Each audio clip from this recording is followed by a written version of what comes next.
Maxwell House Coffee presents Good News of 1939.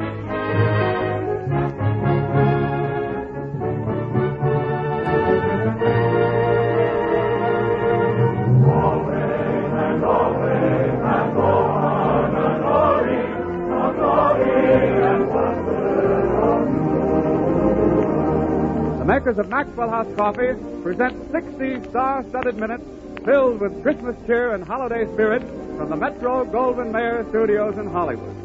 Tonight you will hear Robert Taylor, Rita Johnson, Fanny Bryce with Henley Stafford, Frank Morgan, Tony Martin, and Meredith Wilson. Here is your host for this evening, Robert Young.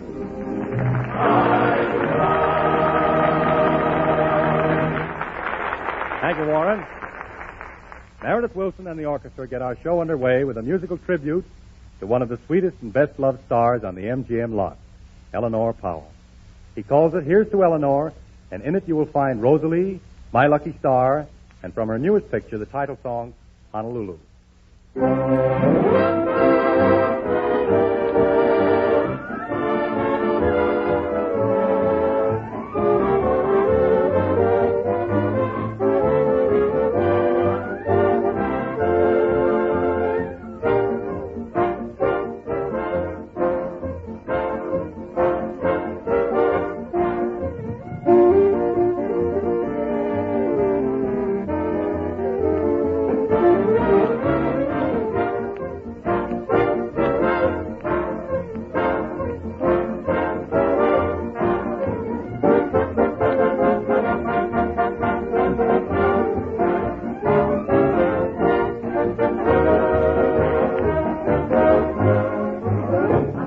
I'm on a holiday.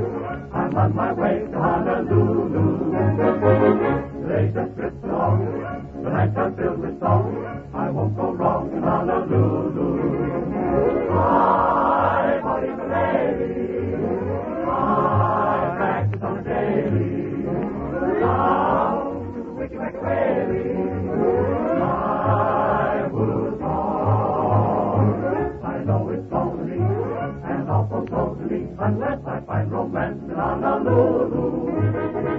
I know just how it looks from the pretty picture book, so please don't disappoint me, Honolulu, my Honolulu.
That was swell, Meredith. Well, Tony Martin, how do you do, boy? Hello, Bob. Say, Bob, I just walked into my dressing room and I saw all the swell presents you fellas got for me, and, gee, I don't know what to say. Why, it's all right, Tony. Don't say okay. it. Merry Christmas. Merry Christmas. Say, Meredith, Sure. How did you know that was just what I wanted? I'm psychic. A suit of long underwear. Fits me like a glove. Say, Tony, did you like the hot water bag I gave you? Oh, Bob, just my color. Oh, fine. Gee, fellas, you know I wanted to reciprocate and everything. Oh, but- no, no, Tony. Don't think anything Oh, of it. really, No. fellas, I really mean it. I've been terribly busy, but I finally found time to do a little shopping after all, and I just couldn't get a thing. Well, why not? The dime store was too crowded. All right, Santa Claus, I think you better sing. Ladies and gentlemen, Tony Martin sings a new arrangement of one of Raymond Scott's early compositions, Christmas Night in Harlem.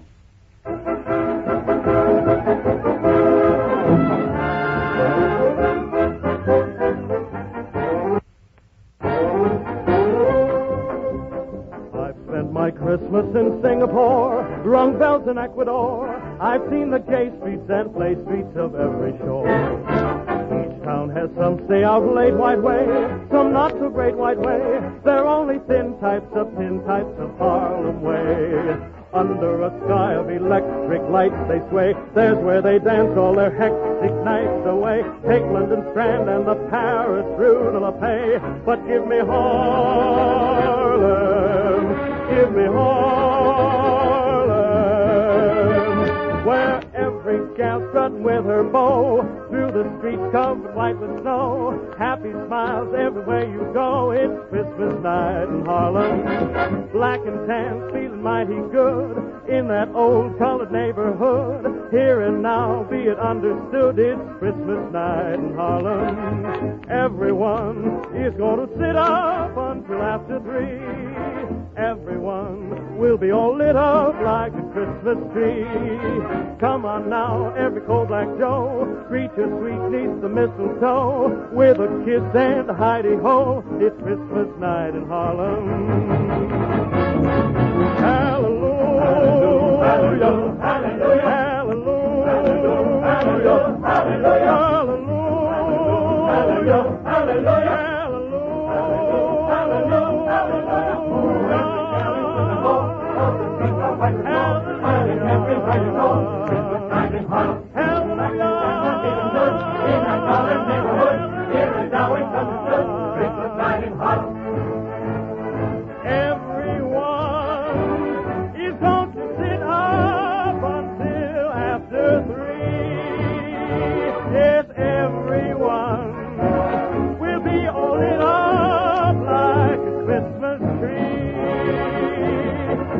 Now, every cold black Joe, greet your sweet niece the mistletoe with a kiss and a hidey-ho. It's Christmas time in Harlem town. Tonight. Every gal is living underneath the mistletoe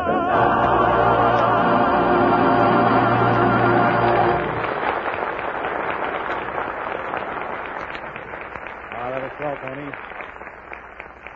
And now, ladies and gentlemen, here is Fanny Bryce as Baby Snooks.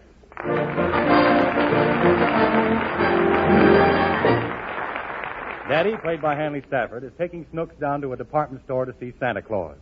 As he leads her into the store, Daddy is full of happiness and the Christmas spirit. Listen. Oh, Snooks, stop dragging along behind. You want to get lost? Oh, look it. Come on, let's get in the store. Talk to Santa and make it quick so we can go home.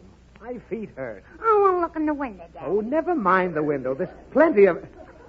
Gee, look at that wonderful erector set. And that electric train. Hey, it whistles. well. Daddy, What? there's Uncle Louie with a fur coat on. Oh, where's Uncle Louie? There he is, climbing up the ladder. That's a mechanical monkey. Uncle Louie. I want it. Well, you can't have it. It's too big. Now, what else do you want? And buy me a drum. Oh, Snooks, you don't want a drum. Yes, I do. But if I get your drum, you'll keep disturbing me while I'm working. No, I won't. I'll only drum while you're sleeping. The drum is out. Now, get something sensible. Like a dollhouse or that wonderful electric train. Boy, is that terrific. You want it, Daddy? Do I? I mean, what do I want with toys? Now, don't be silly. Now, hurry up, make up your mind, and we'll go in and see Santa Claus. Is he there? Yes. Do you know what you're going to ask him for? Uh-huh. Are you sure? Uh-huh. What? I don't know. Well, I'll tell you. Ask him to bring you a dollhouse. Why? Because I've already bought it. I mean, that's the best toy for you. I don't want a dollhouse. Well, what do you want? I want a live pony. Oh, you can't have a live pony. You've got to ask Santa for a dollhouse. All right. Now, don't make any trouble for me when we get in there. I won't, Daddy. We'd better have a little rehearsal. I want to make sure you'll ask him for the right thing. Now, I'll be Santa Claus, and you come up to me. Aha! Merry Christmas, little girl. Same to you, Daddy. No. Say Merry Christmas to Santa Claus. Where is he? Inside the store. And why should I say it out here? Because I'm Santa Claus. Where's your beard? I haven't got a beard. I'm just pretending. Now, when you see Santa, I want you to ask him for a dollhouse. Now, let's try it again. All right. Now, here we go. Where are we going? Nowhere. Ah. Now, let's try it. Aha! Merry Christmas, little girl. I want a live pony. I told you to ask for a dollhouse. I don't want a dollhouse. Just the same, you've got to say, I want a dollhouse. Why? Say, I want a dollhouse. Ah, Merry Christmas, little girl. What do you want? Daddy wants a dollhouse. What? But I want a live pony. Now, listen, sir. If you don't ask him for a dollhouse, I won't take you in there. Are you going to behave? Mm-hmm. All right, let's go in. All right. Now, there's Santa. Now, come on over and talk to him. Now, go ahead, sir. Hello, Santa Claus. Well, well, Merry Christmas, little girl. Merry Christmas. Well, you're just about the nicest, sweetest little girl I've ever seen. Come over close to Santa.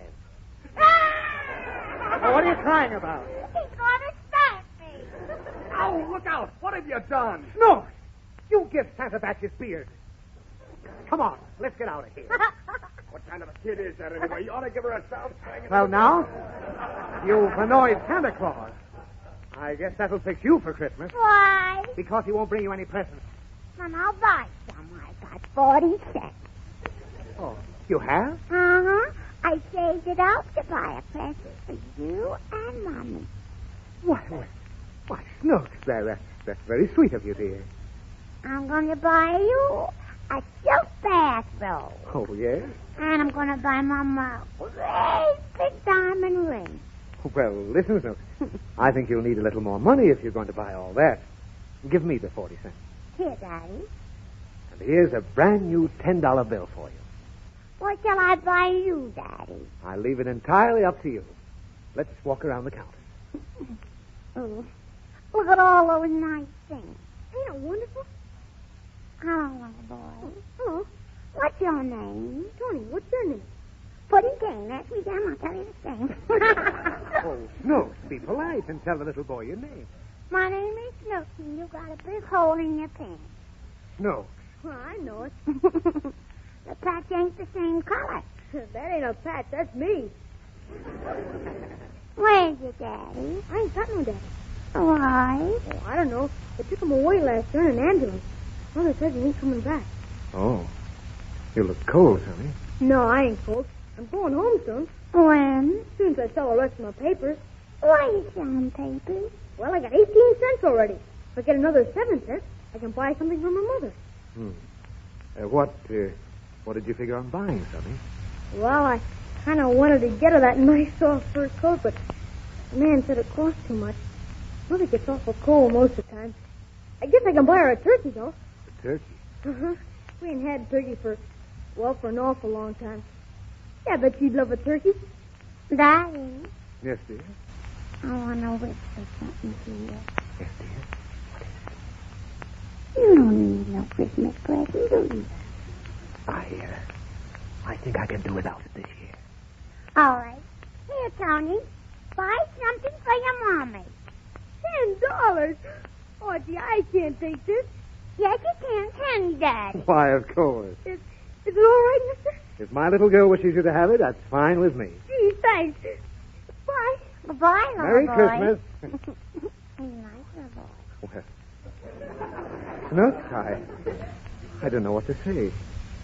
You really are a wonderful child. You love me, Daddy? Snooks, I love you an awful lot. When you're good. Daddy, Yes? I love you even when you ain't good. Well, come on, let's go home, baby. This is the happiest Christmas of my life. Daddy, What is it? you know what? What, Snooks? I bet that little boy thought I was Mrs. Santa Claus.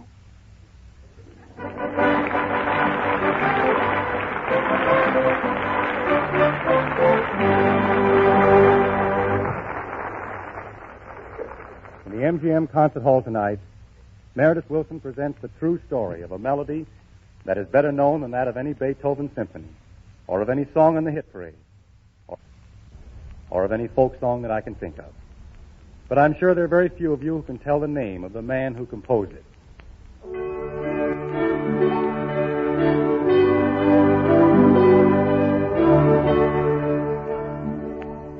His name was Franz Gruber. He was born in a little town in Upper Austria almost 150 years ago. His father was a poor linen weaver. So although Franz was interested in music almost from the time he was a baby, there was little money available for study. But Franz Gruber was a boy of talent as well as determination. At home, beside his bed, he built into the wall a series of little blocks about the size of the keys of an organ. And there he practiced. One Sunday, the regular church organist having been taken suddenly ill, the boy Franz, only 12 years old, leaped to the organ bench and played the entire service of High Mass from memory. It was just 10 years later, in the year 1818, when he was only 22 years old, that the young man made his deathless contribution to music. The parish priest, a man named Joseph Moore, burst into Gruber's house on Christmas Eve with a poem he had just completed. The priest read the verses to his friend and suggested that Franz supply a melody to accompany them for the Christmas services in the church the next day. Within an hour, Franz Gruber had conceived and finished his masterpiece. It was played and sung in the church at Oberndorf next day without altering a note, and made a profound impression on the Christmas worshipers. However, only 50 years after it was written, all record of the melody's authorship had been lost. A discussion of its origin, which accidentally took place in the presence of the composer's 12-year-old son, led to the discovery that it was not a folk song, but the composition of Franz Gruber. And so let us enjoy it again, as Meredith plays it. And let us be thankful not only for Christmas, but also a little for the obscure and modest Franz Gruber, who wrote Silent Night, Holy Night.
Warren, a couple of weeks ago, you made the statement that women could easily win their husband's praise by changing to the new Maxwell House coffee.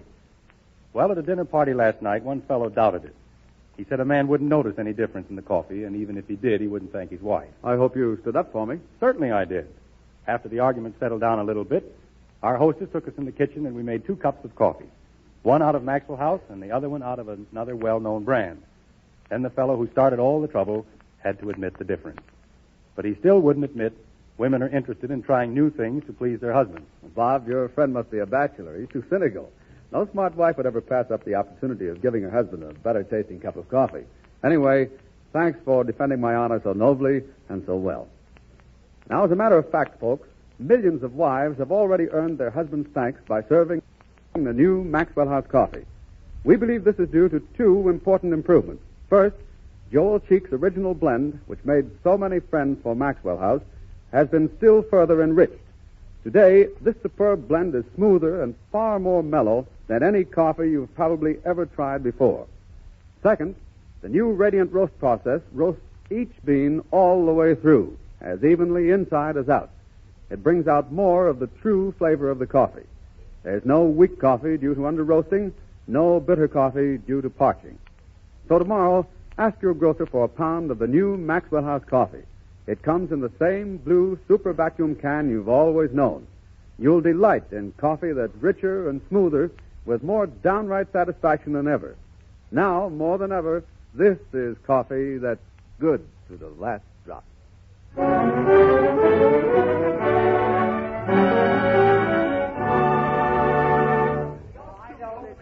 What's all the excitement about? Quiet, for heaven's sake.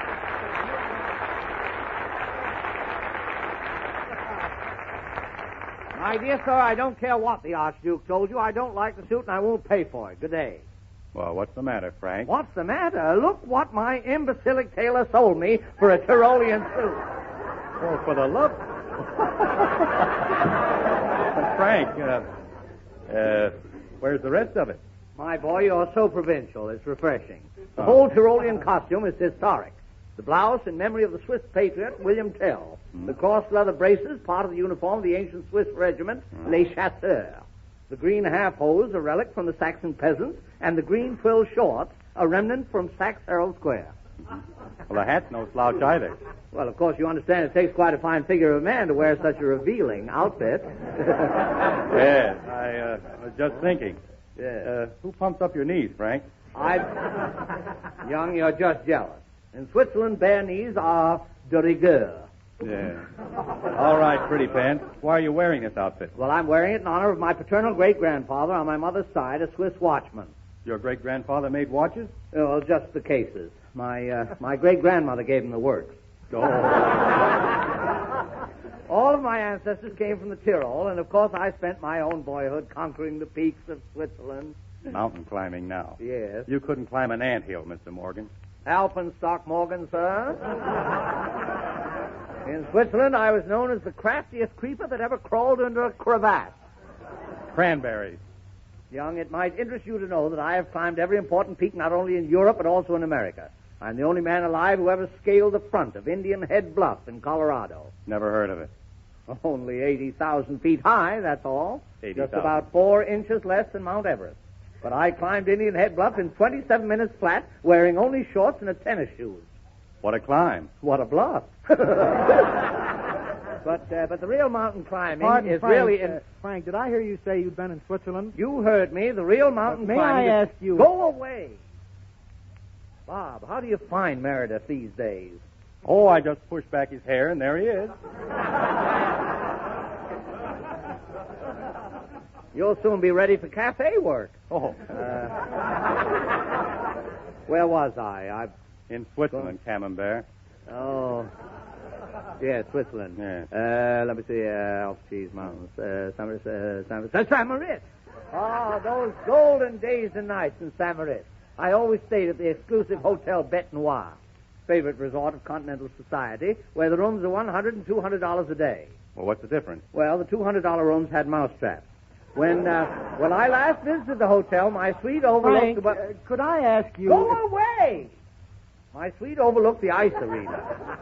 The most beautiful rink in all Europe. 80 feet in diameter, a perfect circle of crystal clear ice. I couldn't resist the temptation. What temptation was that, Frank? Well, to revisit the scene of my triumph in the Olympics in 1912, when I was the idol of the crowds, the pet of the photographers... Frank! Yes. You were an Olympic champion? 1,000 times a champion, my boy. I won the speed skating, slow skating, figure skating, and cheap skating. In skiing, I won the downhill slalom and the uphill glide. But you should see me on a sled, Bob. A bobsled? You slay me. I won the 4-man and 2-man bobsled. Now, listen here, and... Frank. I want to ask you a question, darn it. Go away! No, darn it. Why? You've been in Switzerland, and you can tell me. All right. Anything from Switzerland. What is it, Meredith? Do I look like a St. Bernard? You mind if I answer that question? Well, pray do. Go away, Meredith. Darn it, I won't go away. Oh. I know a mountain climbing joke. You want to hear an Alp calling to its mate? No. Hi, Cliff.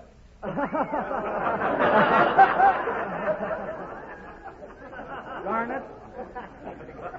This is no place for me, Bob. I'm going home. I can't. Now, wait a minute, Skee Ball. What? I want to hear some more of that mountain lion.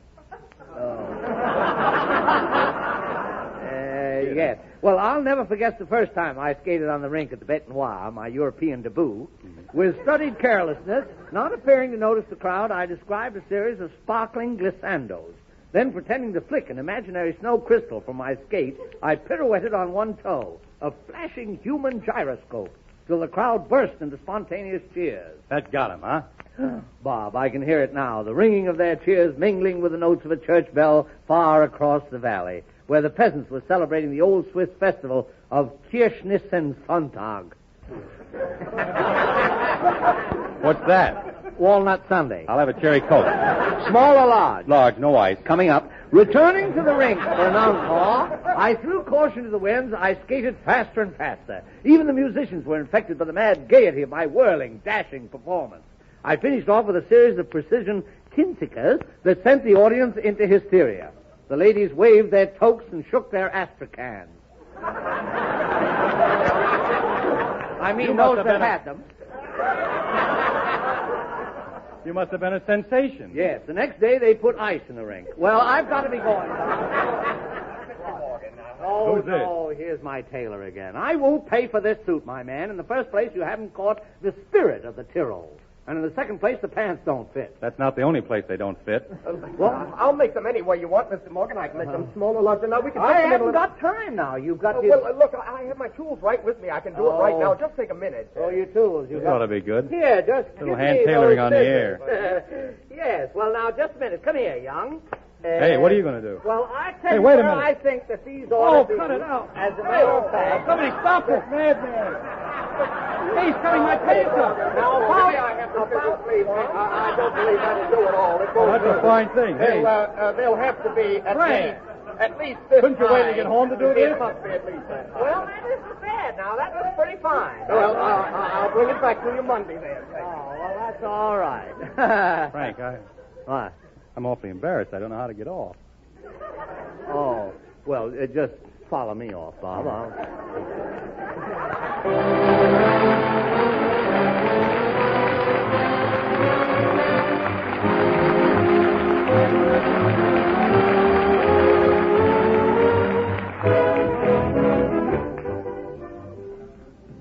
Ladies and gentlemen, Bob Young has gone out to borrow another pair of pants. But I notice it's about time for our old Thursday evening custom. You know, at this happy season of the year, the holiday mood is everywhere. You can see it on the faces of the children and the actions of your neighbors. Everyone is thinking about the nice things they can do for others, and how they can bring more pleasure to their friends, how they can make this holiday truly one of peace on earth, goodwill toward men. And at this joyous Christmas season, we too are happy. For Maxwell House is bringing more pleasure to more firesides than ever before. And now, won't you join us in our moment of relaxation? A steaming, fragrant cup of Maxwell House coffee. Here's yours and yours. Sugar? Cream?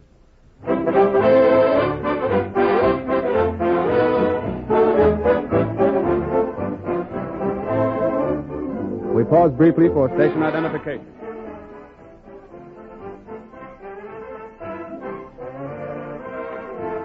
This is KFI, Los Angeles.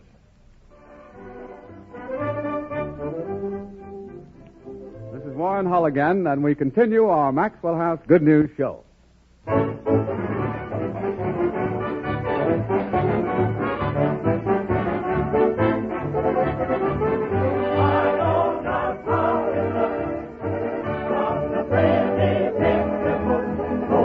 Don't disappoint me. Honolulu,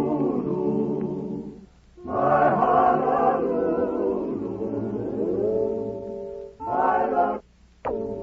my La Cora.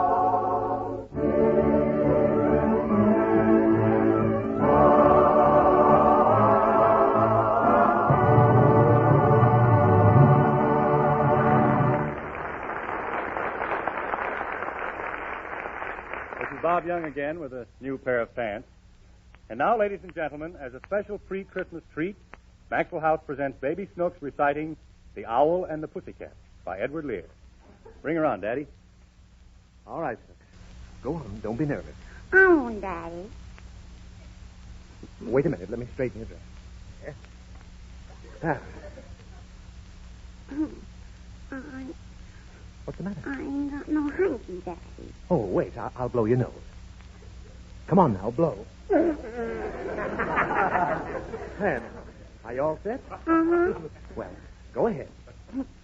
The Owl and the Pussycat by Edward Lear. Now, the Owl and the Pussycat went to sea in a beautiful pea green boat. They took some honey and plenty of money wrapped up in a 5-pound note.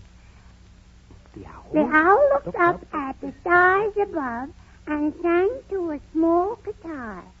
Oh, lovely pussy, oh, pussy, my love. What a beautiful pussy you are. You are, you are. What a beautiful pussy. Pussy said to the owl. Ooh, you elegant fowl. How charmingly sweet you sing. Oh, let us be married so long we have tarried. But what shall we do for a ring? They sailed away for a year and a day to the land where the bung tree grows. And there in the wood a piggy stood. I like that. With a ring at the end of his nose. His nose. At the ring at the end of his nose. Dear pig, are you willing to sell for a shilling your ring? Said the piggy. I will. So they hurried away and were married next day by the turkey who lives on the hill. They dined on mince and slices of quince, which they ate with a wonderful spoon. And hand in hand on the edge of the strand, they danced by the light of the moon. The moon. They danced by the light of the moon. And I forgot the rest. Oh, that's all there is. There's no more. No more? No.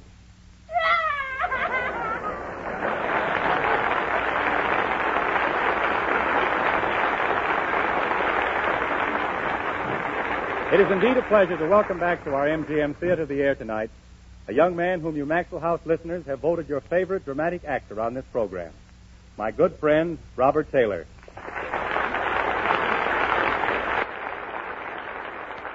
Bob will appear with a young lady who played with him before in our theater, the charming and personable Miss Rita Johnson. Our stars appear tonight in a fictitious playlet directed by MGM's producer, Edgar Selwyn, and especially written for this program by Carlos Del Prado and adapted by Don Milo. The title, Rendezvous at Dawn. Music, Meredith, please.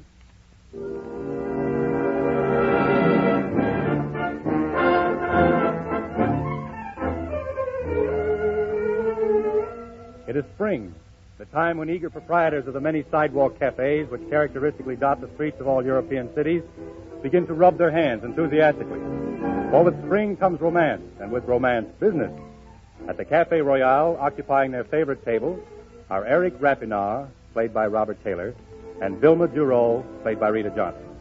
They are young and gay, yet strangely wise. Wise perhaps because their very lives often depend upon their wits. For Eric and Vilma serve their beloved country in its most dangerous and thankless capacity. They are spies.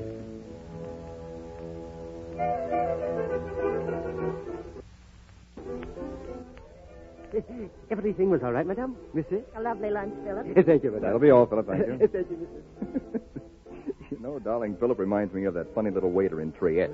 That was where I met you, if you remember. Of course I remember. He insisted we change our table because we couldn't see the moon. It was a glorious moon. Yeah, it was a glorious night. Our first together.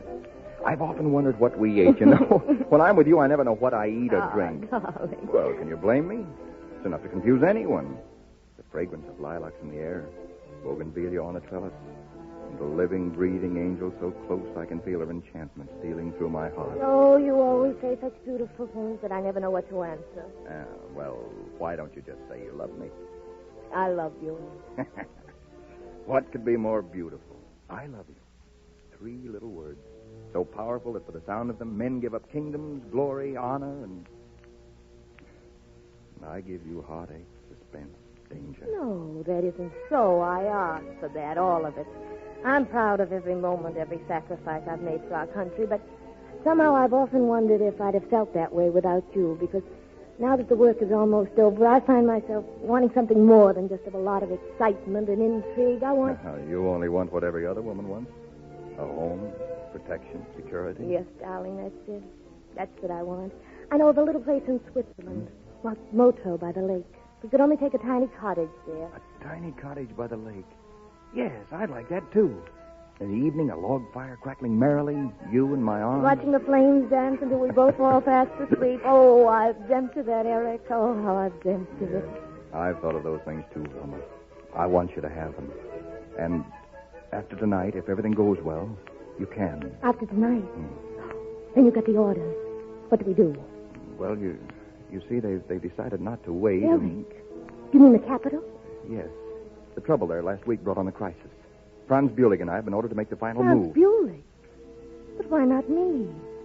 Those things we never know, dear. That isn't so, Eric. We've always worked together. We saved each other's lives time and again. Why, then, is it Franz instead of me? I told you I don't know, Velma. I get my You orders. do know. You're just trying to protect me. You asked for Franz, didn't you? Now, darling. Didn't you? Now, darling, You're please. afraid, Eric. You're afraid something will happen. Oh, darling, don't you know I wouldn't mind any danger so long as we're together. Please, please let me go with you. Vilma, we've asked so much of fate, you and I. We've been awfully lucky. This time we might not be so lucky. Perhaps our just asking for me alone won't be too much. Oh, Eric, I can't let you go. I Stop can't. it, Vilma. The girl I love has courage. She doesn't know fear. Not for myself, darling. To die is one thing, but to lose you and go on living, that's another. It's what I couldn't stand. Suppose you fail. I won't fail. I've too much to live for. A toast, then. A toast to tomorrow. And to Mr. and Mrs. Eric Rapinow in the tiny cottage at Montreux. Yes, darling. To Mr. and Mrs. Eric Rapinow.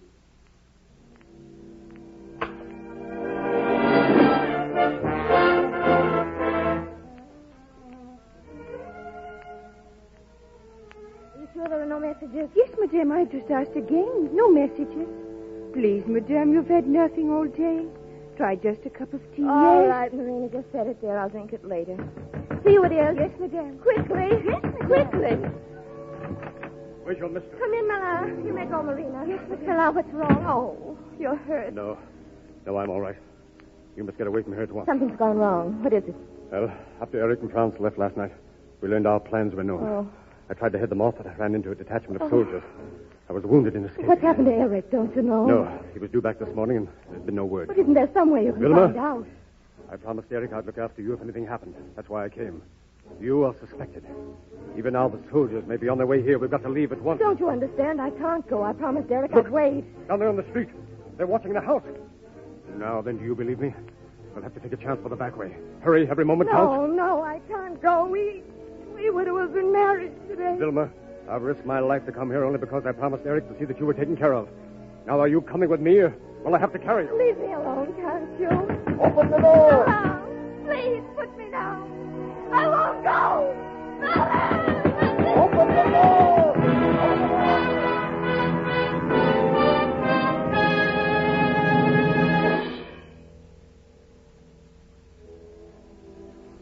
5 years have passed since the day Eric Rapinow failed to return to Vilma Duro. Years which have weighed heavily on the imprisoned Eric. For little news from the outside world has reached him. Once a new prisoner brought news that a General August Renar had married a woman thought to be Vilma. With this tormenting thought constantly in mind, Eric joins 2 fellow prisoners in a desperate plan for escape. After spending months working at the bars of their tiny cell window, an opportunity finally presents itself. It is night. Hopefully, desperately, the prisoners lay their final plans. The new guard takes over on the hour. You know what to do. Yes. Now remember, the guard's name is Bond. I remember. We mustn't fail. Fail? After 5 years in this hell, we can't fail. I wonder what a glass of wine will taste like. It's been so long I can't remember. Wine. And real food again. And music. That's what I want most. To hear music. Wine, music. That's what you want, is it? Compared to what I want, they're nothing. I hope you find her, Eric. To hear her voice again. To hold it in my arms. That's more than wine or music. That's ecstasy. Here comes the guard. Remember. Help. Who is it? What's wrong? Oh, I'm sick. What's the matter? Here are the keys. The door, quick. Drag him inside. Good work, man. Help me with these boots. Put on his tunic, Eric. Hurry. And his sword. Now, follow me. Come on. Listen. What's that? They must have found Bonk. Come on, we'll have to run for it. Hey there, guard. Any prisoners passed your way?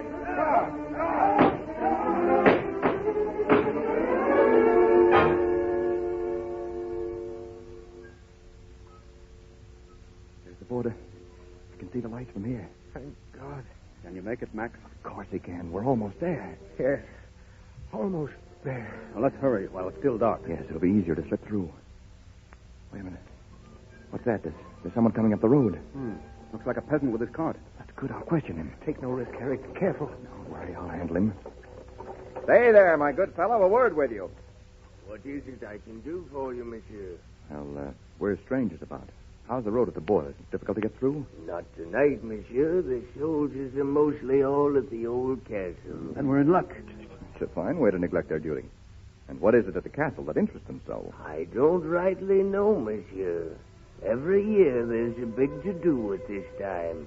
'Tis said General Auguste Rignard celebrates his wedding anniversary. Rignard. That was the name. Thank you, my good man. That will be all. Oh, glad to be of service to you, monsieur. Come, Eric. We're losing time. Let's make the best of our good fortune. Oh, you and Max go ahead. I'll join you later. Why, Eric, what is it? His name was Rignard. It must be the same one. Don't be a fool, Eric. You can't stop now. There's freedom within your very reach. Quiet, Johann. Eric, perhaps the story wasn't true. Come on with us. Give yourself time to think. No, I've got to see her. Oh, but you can wait until it's safer, Eric. You wouldn't have a chance tonight with all those soldiers there. I said no. Johann is right, Eric. Don't be too hasty. Hasty? Don't you realize I've waited 5 years for this? Now I must see her. Tonight.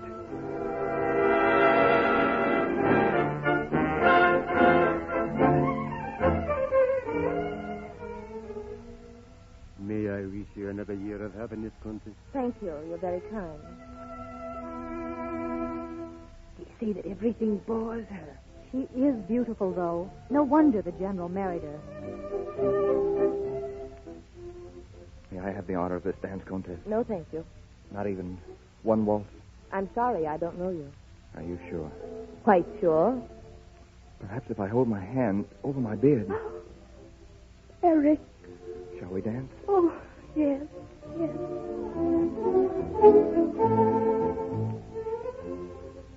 Oh, Eric, I can't believe it. It can't be you. Why not? But you've changed so. Your face, even your voice. 5 years, Velma. Oh, 5 years. Oh, Eric, you shouldn't have come here. It's dangerous. Nothing could keep me. Not another day, another moment. To hear your voice, feel the touch of your hand. No, I had to come. It's wild. It's crazy. It's everything I've thought about for 5 years. Oh, darling, hold me closer. Eric, those officers, they're staring. Because you're so beautiful. But they're looking at you. Because they're green with envy. Oh, Eric. Nothing unusual. The handsomest couple on the But if floor. they recognize you... It's barely possible if you didn't. Eric, you must go immediately. What? If I finish this waltz? We'll dance over towards the entrance. You can slip out some way. Can I? I'll meet you tomorrow. I'll come to you anywhere, I promise. Only please go before they catch you. You really mean that, don't you? Of course I do. I mean about tomorrow. You really would come to me, wouldn't you? You know I would. No matter where I were. Yes, dear. Now please go. No, not yet, Velma. Don't you realize the danger? I only realize how long I've waited for this moment. Oh, darling, you don't know what it's been like. Not even knowing if you were alive, just waiting and praying and waiting. And the news of 2 spies had been shot. One was Francis Bulick. I knew he was working with you. It was usual mystery about the other one. And you thought it was me, thought I was dead. Yes, what else could I think? Yeah, I was dead. All these years I know that now. Eric. And now it's like living again. Darling. Remember this waltz? Yes. Cafe Royale. A little table under a lilac tree. You do remember. Two people very much in love planning their tomorrow. Their tomorrow that never came. Funny, isn't it, how the music brings it all back? Every word, every thought, every look. Oh, darling. Hold me closer. Tell me it isn't a dream. Tell me you've really come back. Yes, I've come back. I, Eric Rapinoe. They'll hear you. Everyone's looking this way. I can't see them. I don't even know they exist. All I know is I'm back and you're in my arms and we're alive again. Let's dance out on the terrace, the two of us together. Just like the Royale? Yes. There might even be a lilac tree. What, out there? Why not? I don't know. Well, here we are. Shall we go out? Yes.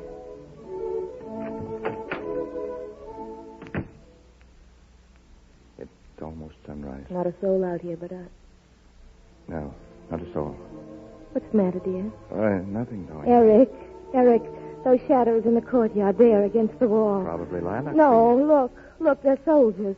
Are they? No, you're just imagining. Oh, Eric, you shouldn't have come here. We must be mad, both of us.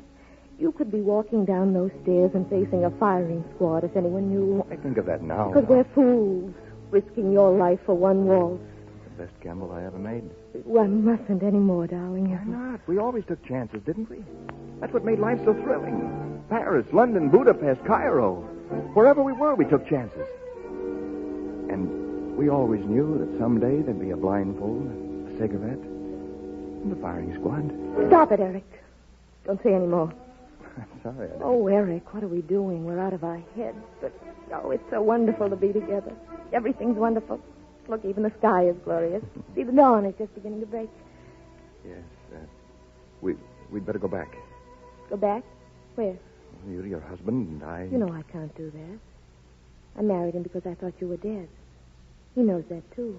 You told him? I told him I'd been in love once, but I could never love anyone again. He wanted me anyway, but why talk of what's past? It's tomorrow we must think about. Tomorrow?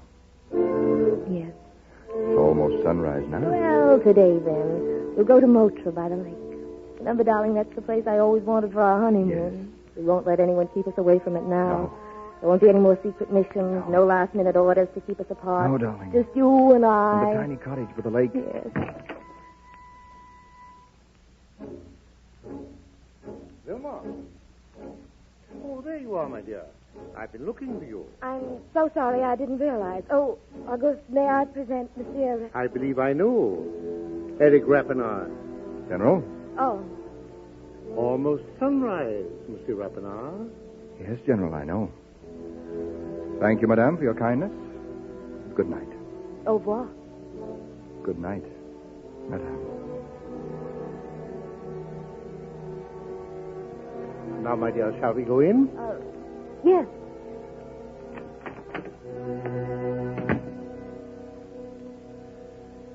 Tell me, what did you think of Monsieur Rapinoe? Oh, a very good dancer. What else? He seemed a perfect gentleman. What else is there?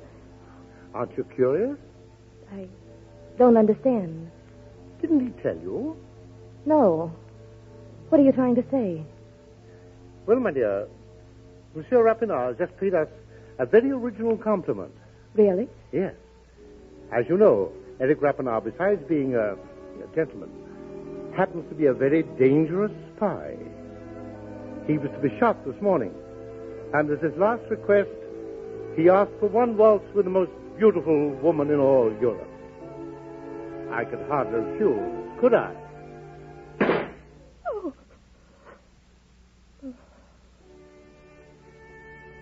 Shall we dance, my dear?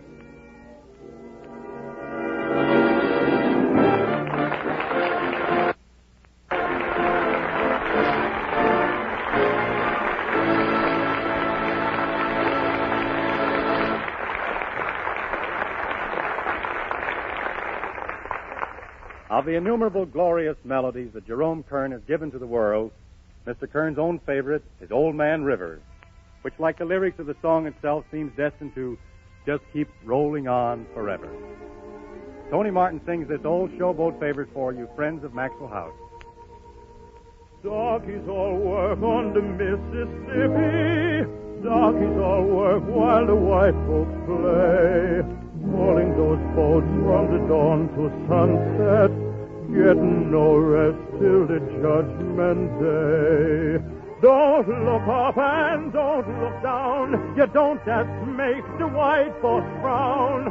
Bend your knee and bow your head and pull that rope until you're dead. Let me go away from the Mississippi. Let me go away from the white man boss. Show me that stream called the River Jordan. That's the old stream that I long to cross.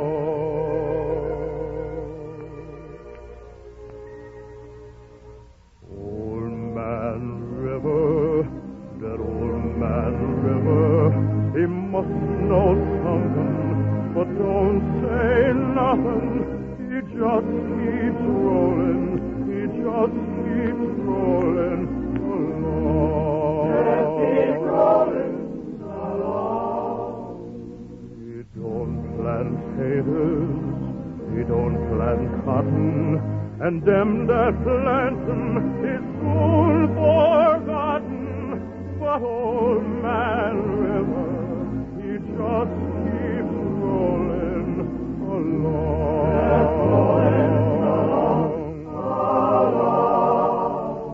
You and me, we sweat and strain, body all aching and racked with pain. Tote that hard, lift that sail, you get a little drunk, and you land in jail. I'll get weary and sick of crying. I'm tired of living and fear of dying. But old man River, he just keeps rolling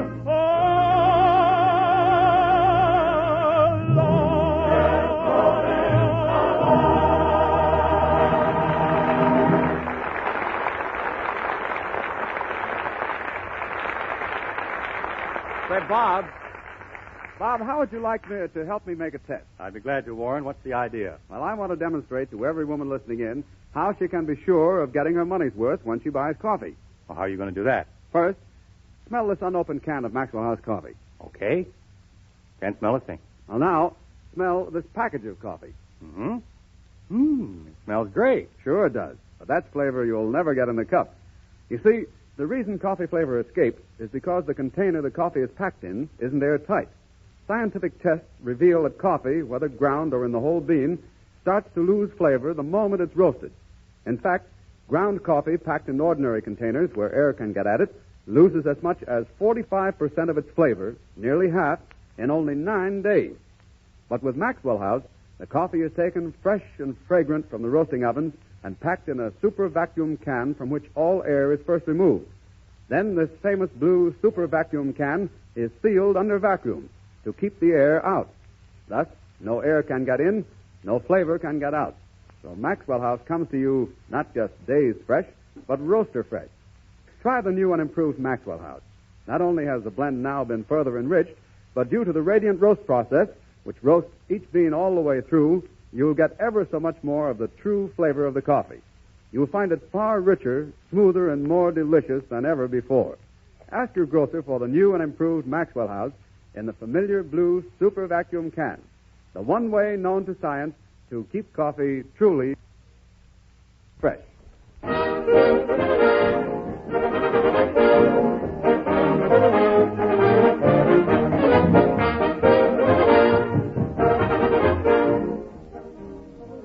There's a form of parlor entertainment much in favor during the holidays. Anything to do with quiz or puzzles is a game that everybody plays. If you're really in the mood for riddles, here's a question I would like to raise. What makes the world go round? The breezes blow, the roses grow, the crickets crick, and the dogs bow wow, the clocks tick tick, and the cats meow. I know, Mr. Young, I know. Oh, quiet, Snooks, I'm singing. Oh, is that what it is? What makes the world go round? The rivers flow, the roosters crow, the whistles blow, and the cowbells ring. It may be snowing, but you think it's spring. I know, Mr. Young. I know. Quiet. So because you won somebody's favor, and life becomes a horse of a different flavor. Meredith, what makes the world go round? Why, melodies, Bob, and fine harmonies. A stirring march or a minor strain. Some happy song or a love refrain. Mr. Wilson, I know. Quiet, Snooks. Frank, what makes the world go round? Why, perhaps a good smoke or a little joke. And, of course, a lovely lady, a pretty face, a table for two in some quiet place. Wow! How about you, Bob Taylor? Well, I'll take my ranch. A horse to ride. My boots and my hunting gun. A nice big campfire beneath the sky. That's my idea of fun. Tony, what makes the world go round? Well, Bob, a song to sing or a tune to swing, a fine arrangement or maybe a good part to play, Maxwell House Coffee and Alice Faye. That isn't it, Mr. Martin. I know. Oh, Snooks, will you please be quiet? Oh, what are you crying for? You won't let me say what I know, and I know what makes the world go round. All right, Snooks, what makes the world go round? Well, being kind to Christmas time and giving to the poor. Like I learned at Sunday school. Live by the golden rule. Love your mommy and daddy, and be good to all your friends. Peace on earth, goodwill to men. You see? I know.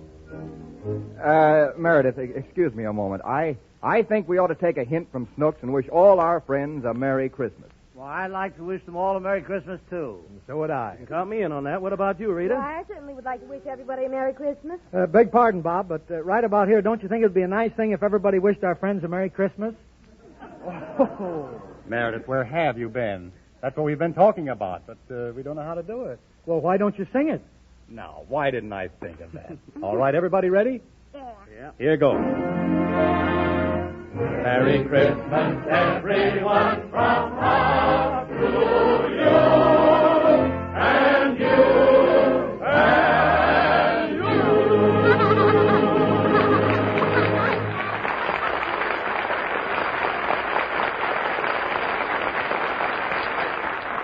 Ladies and gentlemen, be with us next Thursday and tell your friends about our big New Year's show. Wallace Beery and Robert Taylor and Mervyn LeRoy's new MGM thrilling and exciting drama, Stand Up and Fight. We'll also have with us charming Florence Rice, Douglas MacPhail, Fanny Brice, Hanley Stafford, Frank Morgan, Meredith Wilson, and Robert Young. A special guest will be NBC's sports announcer and commentator of news of the day, Bill Stern. Take it, Bob Young. There's one Christmas treat you can give your family. Take them to see MGM's brand new picture, Charles Dickens' A Christmas Carol. They will never stop thanking you for taking them. And now, speaking for the Metro-Goldwyn-Mayer Studios and our entire Good News staff, may I wish you all a very Merry Christmas. Echoing the thoughts of every true American who participated in the celebration of Rededication Day, the very best we can wish for you is that this Christmas and every Christmas finds you happier and even more proud that you are an American living in America. Merry Christmas and good night.